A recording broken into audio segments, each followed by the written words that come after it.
किसी की बेगुनाही साबित करनी है, और आप यकीन रखिए ये सारी इंफॉर्मेशन हमारे बीच में रहेगी, बस।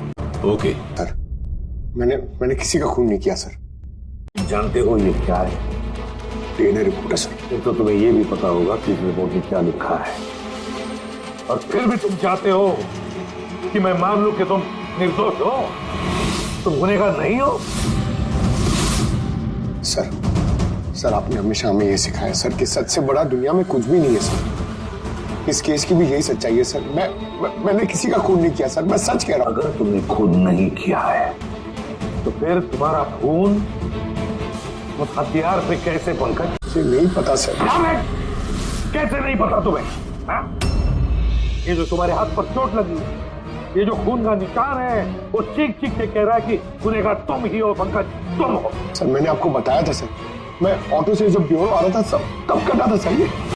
सर ये भी हो सकता है कि कोई पंकज को फंसाने की कोशिश कर रहा हो। पंकज, जिस आदमी ने तुम्हारा हाथ काटा था, शायद वही तुम्हारे खून का सैंपल लेके गया हो क्राइम सीन पे डालने के लिए। सर नहीं सर, सैंपल नहीं हो सकता उसके पास। उसने जैसे मेरा हाथ काटा था सर तो वो चला गया था और खून तुरंत नहीं आया था सर, थोड़ा टाइम लगा था। उसके पास मेरा सैंपल नहीं हो सकता सर। अगर तुम्हारा खून किसी ने नहीं दिया तो फिर तुम्हारा खून क्राइम सीन पर सिर्फ एक ही तरीके से जा सकता है पंकज, और वो भी तब जब तुम वहां खून करने गए थे तब। ये क्या बात हुई सर? अगर पंकज को झूठ बोलना होता, हमें गुमराही करना होता तो ये बोल सकता था कि इसका सैंपल कोई लेके चला गया है, मगर इसने सच बोला। इसका सच कोई मायने नहीं रखता क्या सर? हाँ अभिजीत, सच बहुत मायने रखता है, लेकिन फिलहाल इस केस का सच यही है, इस खून का एक ही सस्पेक्ट है और वो है पंकज। मैं तुम्हें सीआईडी से सस्पेंड कर रहा हूं। सर मेरा यकीन कीजिए सर, मैं सच कह रहा हूं। मैंने खून नहीं किया, मुझे मेरे पिताजी की कसम है सर। पंकज, तुम्हारी गन और बैच। सर, एक बेटा अपने पिता के श्राद्ध के दिन उसकी झूठी कसम कैसे खा सकता है सर? मैंने तुमसे नहीं पूछा फ्रेडी। गन और बैच। ये गलत हो रहा है, एकदम गलत हो रहा है। नो ऑफेंस सर, लेकिन आप हम सब पे ऐसे हमेशा शक नहीं कर सकते। ये तुम क्या कह रहे हो अभिजीत? क्या गलत कहा मैंने? जब भी कभी किसी सीआईडी ऑफिसर के ऊपर झूठा इल्जाम लगता है, आप हम पे कभी भरोसा नहीं करते। तुम क्या बोल रहे हो अभिषेक? मुझे तुमसे ये उम्मीद नहीं थी। हमारी भी थोड़ी बहुत उम्मीद है सर आपसे। आपके एक इशारे पे जान देने को तैयार खड़े रहते हैं हम लोग। तो क्या इतनी सी उम्मीद रखना गलत है कि हमारे बुरे वक्त पे आप हमारा साथ देंगे, हम पे भरोसा रखेंगे? तो क्या मैं साथ नहीं दे रहा? सच जानने की कोशिश नहीं कर रहा हूं मैं? सच के इस सफर में आपने कई बार हमारे आत्मसम्मान को चोट पहुंचाई है सर, हमारे फर्ज, हमारी वफादारी पे शक करके। जब मुझ पे झूठे इल्जाम लगे थे, आपने मुझ पे भरोसा नहीं किया था। और जब तक अभिजीत निर्दोष साबित नहीं होता, उसे जेल में ही रहना होगा। जब दया पे झूठे इल्जाम लगे, आपने इस पे भी भरोसा नहीं किया। मगर शायद आप ये एक बात भूल गए, एक बार आप पे भी ऐसा झूठा इल्जाम लगा था। उस वक्त हम में से किसी ने भी आप पे शक नहीं किया था, बल्कि एक मजबूत दीवार बन के सामने डटे खड़े रहे थे ताकि आपके ऊपर आंच ना आ सके। तो क्या आप वो हमारी हिम्मत, वो ताकत नहीं बन सकते सर? अभिजीत, मुजरिम से भी ज्यादा खतरनाक होता है एक इमोशनल सीआईडी ऑफिसर। तुम इमोशनल बन गए हो अभिजीत। मैं तुम्हें इस केस से हटा रहा हूं।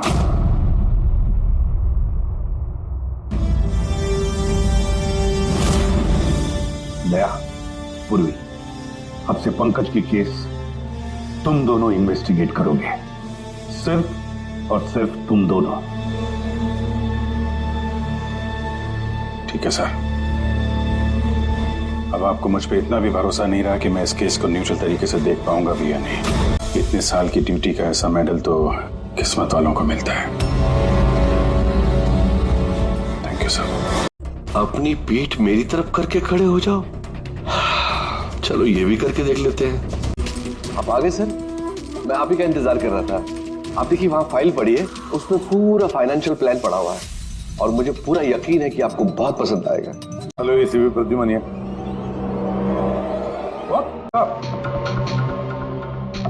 अच्छा ठीक है। दया, अभिजीत, विक्रम विजय का खून हो गया। विक्रम विजय, वो हवाला कांड वाला सर? वही विक्रम विजय आज तक कानून से बच के भाग रहा था। आज उसका कत्ल हुआ उसके ही घर में। एक न एक दिन तो ये होना ही था सर, इतने सारे दुश्मन पाल रखे थे उसने। सर रियली सॉरी सर, थोड़ा लेट हो गया।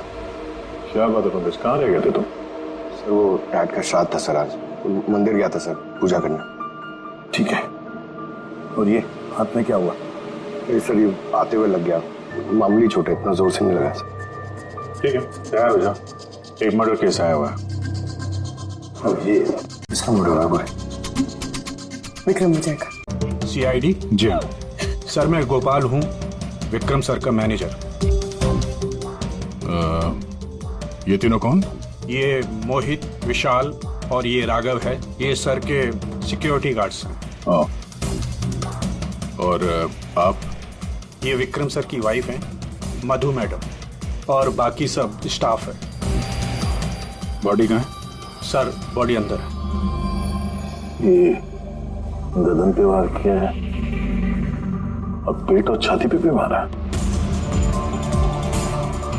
वो नहीं पक्का करना चाहता था कि किसी भी तरीके से ये बचने ना पाए। तो विक्रम के फोन पे आखिरी मैसेज किसी अननोन नंबर से आया। अपनी पीठ मेरी तरफ करके खड़े हो जाओ। पीठ मेरी तरफ मतलब वो आदमी इसको अपना चेहरा नहीं दिखाना चाहता था क्या? ये देखिए सर, उद्यान में से मुझे क्या मिला है। और वो सिर्फ विक्रम से ही मिलना चाहता था। ये क्लाइंट विक्रम के कांटेक्ट में आया कैसे? सर मेरी वजह से उसने मुझे पहले कांटेक्ट किया था। वो विक्रम साहब का पूरा इतिहास बहुत अच्छी तरह से जानता था और विक्रम सर उसके इस होमवर्क से बहुत इम्प्रेस हुए और उन्होंने मुझसे मीटिंग फिक्स करने के लिए कहा। तो आप उससे पहले मिले थे? नहीं सर, उसने कॉल किया था और वो भी प्राइवेट नंबर से।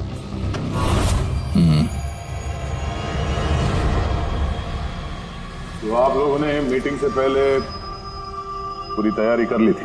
हाँ जी सर। उस कमरे को अच्छी तरह से चेक कर लिया था? हाँ। तो फिर ये ऑडियो की रिकॉर्डिंग डिवाइस ये कमरे में कैसे पहुंची? सर ये कहाँ से आया? लाहौर में। वो तो तूने चेक किया था ना मोहित? मैंने चेक किया था सर, लेकिन मुझे फ्लैपआउट में दिखा नहीं था। दिखा नहीं था? जी नहीं। अच्छा, ऐसे कैसे दिखा नहीं था? ब्यूरो चल, वहां पे अच्छे अच्छे को दिखने लगा। मोहित पे नजर रखना। गोली में चलाना। कैलाश सर? हाँ, कौन है ये? सीबीआई ऑफिसर हैं कैलाश जी। कैसे है सर? बढ़िया। क्या बात है सर, आपने अचानक रास्ता रोक लिया? अभिजीत, मुझे वो आदमी चाहिए जो तुम्हारी सीआईडी की गाड़ी में बैठा है। मोहित? वो हमारा मुजरिम है सर, हम उसे ब्यूरो ले जा रहे हैं इंटेरोगेट करने के लिए। नहीं अभिजीत, वो मुजरिम नहीं है, एक सीबीआई अफसर है। क्या करें आप? ये मोहित सीबीआई ऑफिसर है? मगर सर ये तो वो गार्ड की नौकरी कर रहा था विक्रम। क्या दिखावा? सच को छिपाने के लिए। कैसा सच?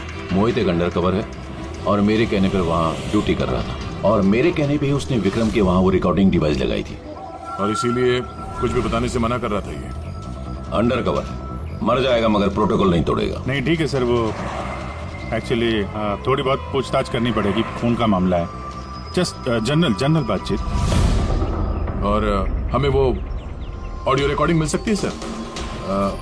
हम जानना चाहते हैं कि खूनी और विक्रम के बीच क्या बात हुई थी। आप आ गए सर? मैं आप ही का इंतजार कर रहा था। आप देखिए वहां फाइल पड़ी है, उसमें पूरा फाइनेंशियल प्लान पड़ा हुआ है और मुझे पूरा यकीन है कि आपको बहुत पसंद आएगा। ये नोट तो नकली है।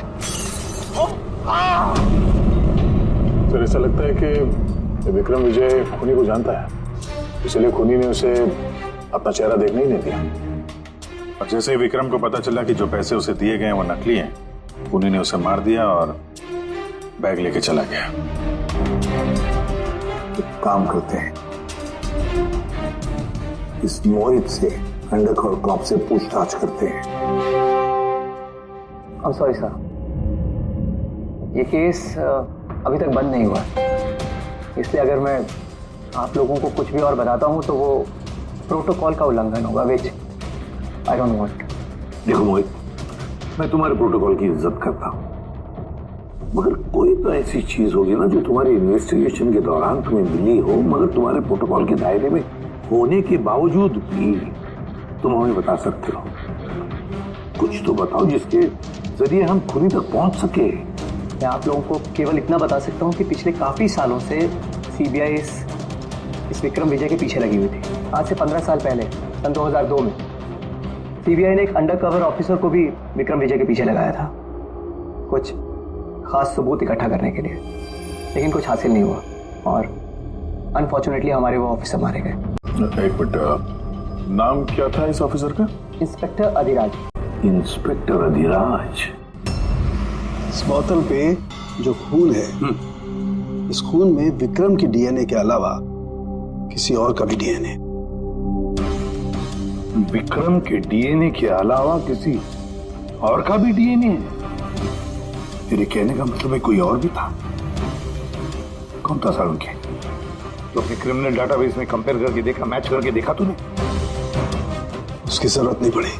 जरूरत नहीं पड़ी का क्या मतलब है सालुंखे?